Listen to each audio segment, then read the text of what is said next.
Hi దోస్తులు, అందరు బాగున్నారా? అందరు భోజనం చేశారా? మరి ఈరోజు మంచి మాట. మనకు ఏదైనా కష్టం వచ్చినప్పుడు, కష్టమైన బాధ అయినా వచ్చినప్పుడు వేరే వాళ్ళకు చెప్తే మనలోని బాధ అనేది తగ్గుతుంది అని చాలామంది అంటుంటారు. అది వాస్తవమే. కానీ కొంతమంది దగ్గర కష్టం విలువ తెలియని వాళ్ళ దగ్గర, బాధ విలువ తెలియని వాళ్ళ దగ్గర మన కష్టాన్ని గురించి ఎప్పుడూ చెప్పుకోకూడదు. ఎందుకంటే వాళ్ళ కష్టం అంటే తెలియదు కదా. అంటే విన్నట్టే వింటారు, కానీ విన్న తర్వాత ఏం చేస్తారు? హేళన చేస్తారు.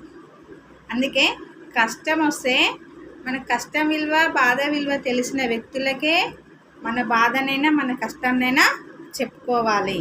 కానీ కష్టం విలువ తెలియని వాళ్ళ దగ్గర చెప్పుకోకూడదు. Thank you.